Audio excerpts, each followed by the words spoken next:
안녕하세요. 제도권 주식 분석입니다.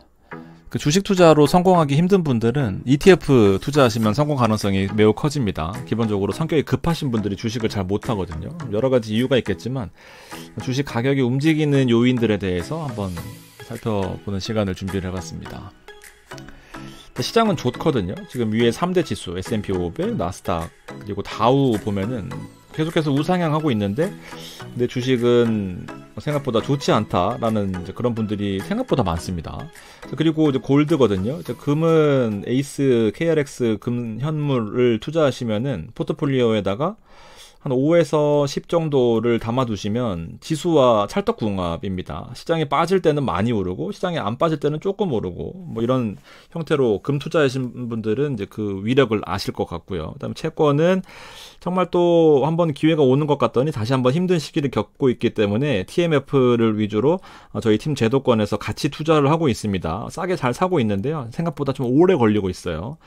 빅스는 뭐 여러분들 아시겠지만 공포지수는 거의 저점 부근입니다. 20을 기준으로 보기 때문에 저점 기준이다. 그래서 요것도 코덱스에서 나온 변동성 확대시 커버드 콜에서 변동성이 커지는 구간이 일정 구간 유지된다라고 하면은 커버드 콜이 발동되면서 하방을 좀 추가하는 그런 역할을 하는 것이 변동성 확대 커버드 콜이고요. 원유 가격도 많이 쌉니다. 지금 휘발유가 서울 기준으로 30번 정도 하는 것 같거든요. 이제 카파는 많이 빠졌다가 상승하는 거, 그다음에 COPX가 최고치를 기록하고 있는 모습입니다. 비트코인 선물은 좀 빠지고 있네요. 중국도 계속 오르니까 좀 많이 빠지고 상승하고 있는데 CQQQ라고 있습니다. 중국에 투자하는 나스닥 같은 거. 그다음에 러셀도 최고치입니다. 러셀도 드디어 빛을 발하고 있는. 전반적으로 시장은 되게 좋은 상황인 건데 잘 안 되는 분들은 제가 한번 살펴보면은 일단 기본적으로 단기인지 장기인지 명확히 좀 판단할 필요가 있습니다. 제가 요걸 이렇게 선을 그어놨었을 때가 단기 투자하시는 분들, 장기 투자하시는 분들을 좀 구분짓기 위해서. 보면은 저점과 저점을 잇는 분들 많잖아요. 요걸 못 뚫으면 빠지는 겁니다. 이렇게. 단기적으로 접근해야 되는 거죠. 그러면 팔고 이제 언제 사야 되는지를 고민해봐야 되는데 이게 좀 어려운 거예요. 단기 투자자들은. 장기 투자자들은 빠지면은 사는 겁니다. 그 기준이 바로 표준 편차인 거죠. 표준 편차 기준으로 얼마나 빠지면은 여기를 벗어나는 구간에서 매수를 하겠다라고 하면은 계속해서 싸게 샀을 거 아닙니까? 그러면은 장기적으로 지수는 요만큼밖에 안 올랐지만 여기서 산 경우들이 많을 거기 때문에 더 크게 오르는 거예요. 이렇게 좀 장기와 단기를 구분지을 필요가 있다라는 포인트고, 근데 1년만 시기열을 더 늘려도 장기로 해야 될지 단기로 해야 될지 이제 판단이 될 건데 여기부터가 이제 요 그래프고요. 1년 더 늘린 건데요. 장기로 해야 되겠다라는 생각이 드는 거죠. 그래서 ETF가 성공하는 이유입니다. 한번 들어가면 웬만해서 잘 안 팔잖아요. 계속해서 사 모을 생각만 하지. 그러니까 ETF가 결국 성공 공식에 되게 가까운 포인트다라는 거예요. 기업의 가치를 이제 PER로 판단하는 경우들이 많거든요. 이제 1달러 버는 기업은 이제 1달러예요. 그래서 1달러는 1달러짜리 가치를 가지고 있는데 주식은 보면 육성하는 과정이 좀 필요하다라는 겁니다. 1달러를 주고 사는 사람은 없잖아요. 그래서 앞으로 좋아질 거면 2달러에 사는 거고 뭐 10달러에 살 수도 있고 뭐 엔비디아는 100달러에 사는 거고요. 뭐 그렇죠. 슈드만 해도 지금 배당을 1달러 주는데 앞으로는 점점 커질 것 같으니까 지금 슈드를 사 모으시는 분 계실 거 아닙니까? 근데 아쉽게도 이제 기업이 수익을 많이 낼 것 같으면은 주가가 오릅니다. 그러니까 얼마나 이 기업이 수익을 낼 것 같은지에 대해서 좀 예측을 해야 되는 경우들이 있는데 예측할 수 있을까요? 그러니까 장기적인 트렌드를 보는 겁니다. S&P 500개 기업에서 이제 미국과 한국의 가장 큰 차이점은 한국에서는 물리면은 답이 없는 기업들이 많잖아요. 대기업이라 할지라도. 미국의 S&P 500에 물리면은요, 웬만해서는 살아납니다. 이게 좀 차이점인 것 같아요. 그래서 물려도 미국 주식에 물려라라는 그런 말이 있죠. 자, 검은색이 수익이거든요. S&P 500의 거의 한 12년 동안의 수익인데, 이때는 코로나 때잖아요. 이때 빼고는 계속해서 우상향하고 있습니다. 근데 보시면 주가는 뭐 한동안 밑으로 갈 때도 있고 또 성과가 좀 좋거나 아니면 정책적으로 뭐가 좀 풀리거나 금리가 떨어지거나 하게 되면은 주가가 더 앞서가기도 하고요. 너무 많이 앞서갔나 하면 다시 좀 밀리기도 하고요. 좀 정책적으로 변화가 좀 있나? 앞으로 좀 엔비디아 AI가 시장을 이끌 것 같은데 기대감이 작용하면은 수익보다 더 올라가기도 합니다. 비슷하게 오른 것처럼 하다가 또 올라가는 거죠. 그러니까 수익은 계속해서 증가한다라고 보시면 되고요. 주가는 오르락 내리락 한다라는 측면에서 이걸 정확히 맞출 수가 없다라는 거죠. 근데 여기서 1달러를 벌 것으로 예상되면 주가는 1달러에 사면 되지만 앞으로 더 벌 것으로 예상된다라고 하면은 엔비디아 한번 예측해 볼게요. 그러면은 60배를 더 벌 것이다, 70배를 더 벌 것이다 하는 게 이제 멀티플 배수가 바로 PER이라고 하는 숫자예요. 자, 어떤 식으로 보셔야 되냐면요. 자, PER은 여기 이렇게 되거든요. 가격이 이제 분자에 있고요. 이게 분모에 어닝이 있습니다. 이게 바로 수익이고요. 이게 바로 가격이거든요. 자, 수익은 계속해서 올라가고 있죠. 가격은 오르락 내리락 합니다. 잘 모르겠어요. 그렇게 되면 요 가격을 이제 여기 앞으로 빼내면은 수익에다가 이제 PER이라고 하는 배수를 곱하는 거예요. 자, 무슨 말이냐면 다시 한번. 자, PER이 이제 멀티플 배수거든요. 1달러 버는 것이 아니라 앞으로 20배 더 벌 거야 라고 하는 것이 이게 PER 20배인 거예요. 그러면 이제 가격과 수익의 공식에 따라서 수익은 계속해서 오르는데 가격은 오르락 내리락 하잖아요. 그러니까 가격을 밖으로 빼보면은 이제 양쪽에다가 수익을 곱하게 되면은 수익 곱하기 PER인데 수익은 계속 올라간다라고 했잖아요. 그러니까 PER이 어떻게 움직이느냐에 따라서 가격이 결정된다라고 보시면 되죠. 어떻게 예측하느냐가 바로 이제 조금 더 앞서 나가 보면은 제가 한번 지난번 설명드렸지만 너무 쉽게 설명드린 것 같아서 그러니까 가격은 수익과 배수, 멀티플 배수, 이게 바로 기대감이거든요. 기대감. 앞으로 얼마나 더 벌 건데 1달러 벌 것 같으면 배수가 1이거든요. 20배 더 벌 것 같다 그러면 PER이 20인 거예요. 그러면 수익은 일정하기 때문에 20배를 더 곱한 것이 가격이죠. 이게 막 500배 그러면은 가격이 뻥튀기 되어 있었으니까 이게 너무 고평가되어 있다라고 판단하는 겁니다. 가격을 결정하는 요소는요, 결과적으로 이 멀티플 배수라고 하는 PER이 이렇게 돼 있습니다. 40년 평균은 22인데, 지금 5년 평균은 26이거든요. 근데 현재는 31배입니다. 그러니까 최고로 기대감이 높아져 있다라는 것이 지금 PER이고요. 수익은 이제 시나리오인 거예요. 17%를 더 벌 것인가? 아니면 12%를 더 벌 것인가? 아니면 지금처럼 그냥 유지될 것인가? 아니면 하락할 수도 있겠죠? 그러면 더 하락할 수도 있을 겁니다. 이렇게 되는 건데, 현재로서는 약 29배에서 뭐 30배 왔다 갔다 하고 있는 이제 그런 측면이니까, PER이 이제 기존으로 돌아간다라고 한다면, 이제 25배로 돌아간다라고 한다면, 지금 31배 정도의 기대감을 가지고 있는 건데, 이제 25배로 돌아간다라고 한다면은, 수익을 17%나 더 증가한다라고 하더라도, 주가는 6137까지 떨어진다라는 거죠. 되시죠? 이해되시죠? 6,700이거든요, 지금. 근데 수익은 17%를 더 번다. 기업의 이익은 늘어난다라고 하고 있잖아요. 근데 이제 기대감이 떨어지게 되면 기대감이 바로 멀티플 배수 PER이라고 했습니다. 평균적으로 돌아가게 되면 25배로 그러면 주가가 8% 정도 떨어질 거다라는 거죠.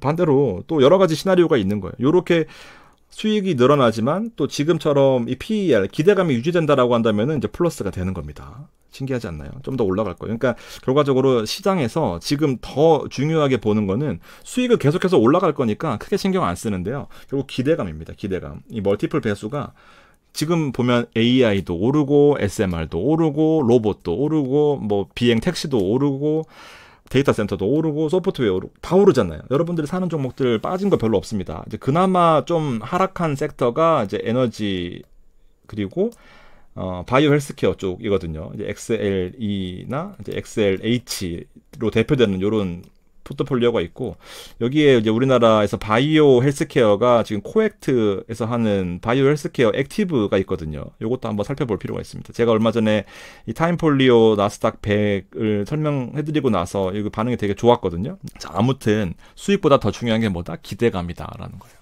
자, 근데 기대감은 지금 조금씩 꺾일 수 있는 그런 시기인 거죠. 왜냐하면 경제지표 다음 주 예정된 거 보세요. 9월 30일부터 시작해가지고, 여기서부터 이제 시작될 건데, 10월달 무역수지, ISM 서비스업 구매관리자 지수, 그다음에 ISM 제조업 관리자 지수, 비농도 있네요. 실업률도 있고요. 연준 의장 연설했고, 이거 발표 나왔고, 이제 쫄트라고 하는 이제 구인 보고서도 있죠. 이런 거 지표들도 많고요.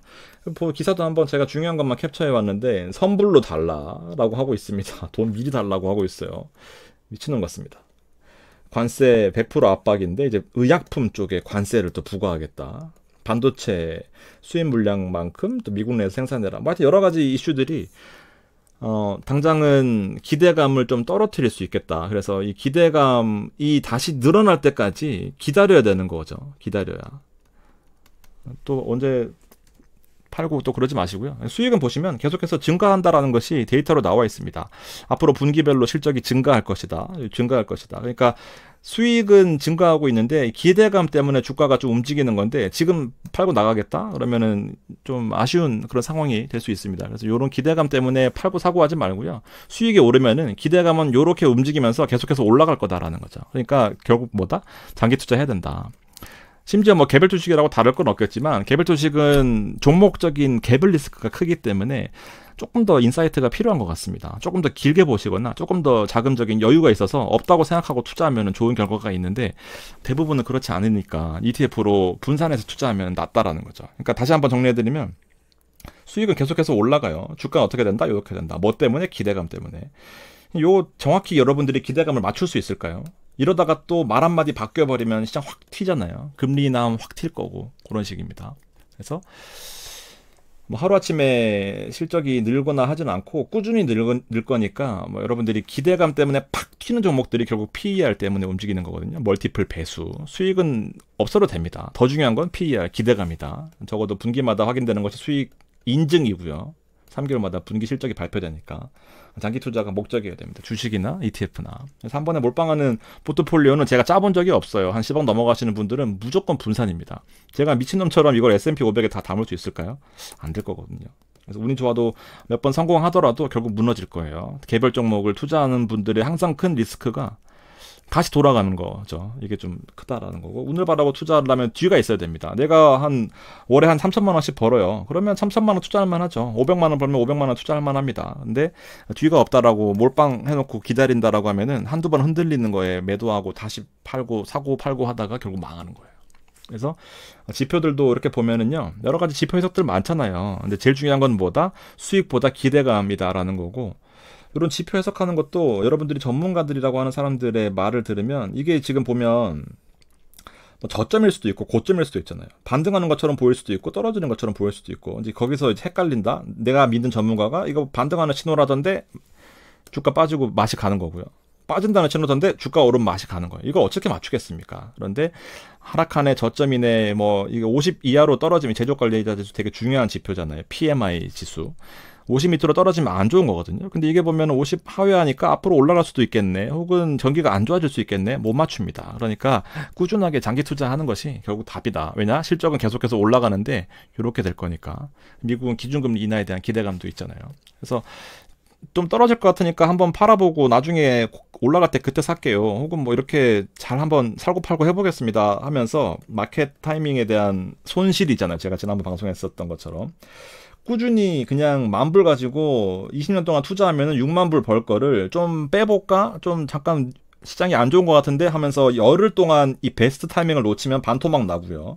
20일 놓치면은 거의 4분의 1 토막 납니다. 60일 빠지면은요, 그냥 마이너스 나는 거예요. 거의 4,000불 되니까. 이해되시죠? 그러니까 마이너스 있네요. 그러니까 계속해서 시장에 참여하되 꾸준하게 하자라는 그런 포인트입니다. 그러니까 타이밍 맞출 수 있을까?예요. 네가 맞출 수 있냐? 못 맞춘다. 계속해서 안전적으로 투자하라라는 거죠. 그래서 결과적으로 메인 ETF를 가져가시면서 엣지 자산으로 투자하는 겁니다. 메인 ETF는 뭐다? 뭐 슈드나 QQQ나 스파이나 리츠도 괜찮을 것 같습니다. 금리 인하 앞으로 할 거니까. 그리고 커버드콜 ETF도 무작정 안 좋다라고 하지 마시고 필요한 사람들이 있는 거거든요. 채권형 ETF도 그렇고요. 안전한 자산들을 기본으로 가져가고요. 나머지 엣지 자산들은 여기에서 AI 관련 소프트웨어나 하드웨어, 로봇도 장기적으로 보면 우리가 가져갈 만하다라고 생각하거든요. 휴머노이드 마찬가지입니다. 그리고 전력이 꼭 필요한 AI 시대에서 최근 SMR이 조금 주춤하긴 하지만 이때가 또 기회일 수 있습니다. 남들 산다고 막 그럴 때 따라 사서 손해보지 마시고요. 이렇게 가져가시면 됩니다. 저도 SMR로 참 재미 보고 있는데 정말 좋은 컨셉을 가지고 있는 것 같아요. 그리고 공격적으로는 레버리지 하시는 분들 도움이 되실 것 같고 속셀은 저희 팀 제도권에서 매일 가격을 드리고 있으니까 같이 투자하시면 됩니다. 지금 거의 100% 넘으신 분들 많아요. 그리고 트렌드에 투자하는 것들이 서학개미와 베스트셀러 아니겠습니까? 잘 모르겠다 하시면은요, 요거 사시면 돼요. 잘 모르겠다 하시는 분들. 그러니까 여기다가 한 70% 담고요, 여기 30% 담는 겁니다. 그래서 얘는 꾸준히 오를 거고, 얘는 좀 더 추가적인 알파 수익을 낸 그런 구조인 거죠. 그래서 서학개미는 뭐 국내 유일의 핫한 종목들, 그러니까 그 PER이 멀티플 배수가 높아질 것으로 보이는 종목들에 들어가는 거예요. 주가 계속 오릅니다. 뭐 저도 지금 10% 이상은 수익이 나고 있는데 인정하려다 귀찮아서 안 했는데 뭐 계속 올라요. 이런 컨셉 자체가 이제 룰을 정해놓고 한 25개 종목에 들어가는 게 서학게임이고 베스트셀러는 10개 종목에 집중하는 그런 컨셉입니다. 이게 좀 빠져서 좀 그렇긴 한데 종목들 한번 살펴보시고요. 팔란티어, 애플, 아마존, 아이온큐, 브로드컴 같은 거 들어있고 코인 들어있고요. 아이온큐 들어있습니다. 장기적으로 볼 때 좀 수익을 크게 낼 수 있는 종목들이 들어가 있는 거예요. 기본적으로 엔비디아랑 브로드컴, 팔란티어는 들어가 있고요. 테슬라 최근에 많이 올랐기 때문에 얘가 성과가 훨씬 좋다라고 보시면 돼요. 물론 또 얘가 또 오를 때도 있겠죠. 메가캡 실적 밸류에이션들을 잘 종합해서 이런 리스크를 가지고 있지만 기본적으로 포트폴리오 내에서 균형 잡힌 역할을 하거나 아니면 얘는 하이베타라고 해서 S&P가 1 움직일 때 훨씬 더 많이 움직일 수 있는 종목들에 들어가긴 합니다. 그래서 시장이 안 좋을 때는 좀 빠지지만 아까 말씀드렸던 것처럼 수익은 다 증가하고 있는 종목들로 들어갈 거거든요. 그래서 기대감 때문에 오르고 빠지고 하는데 지금은 안 좋을 수 있습니다. 그래서 너무 걱정하지 마시고요. 지금 좀 더 사야 되겠네 라는 그런 마음가짐으로 좀 투자하시는 것이 장기적으로 봤을 때 무조건 좋습니다. 남들 다 올라가지고 사면 뭐합니까? 지금이 기회인 거고요. 이렇게 됐으니까 기대감이 조금 빠졌을 때 사야겠네. 왜냐하면 실적은 증가할 거니까 향후 계속해서 장기적으로 가져가면 나쁘지 않겠네 라고 투자하시는 것이 여러 가지 컨셉 중에서 가장 여러분들한테 좀 유효하지 않을까 생각을 합니다. 이런 ETF들 또 몇 가지 더 있거든요. 이제 시장에 이제 기대감이 덜할 때, 약간 PER이 좀 떨어질 것 같을 때 투자하는 ETF들 세 가지 정도를 다음 시간에 여러분들 앞에 선보이도록 하겠습니다. 장기 투자가 결국 답이에요, 여러분들. 장기 투자 저와 같이 하실 분들은 멤버십도 한번 관심 가져주시고요. 종목 같은 것들 실적 때 저랑 같이 어닝 플레이도 하니까요. 한번 관심 가져주시면 좋겠습니다. 성공 투자하실 수 있도록 노력해 보겠습니다. 고맙습니다.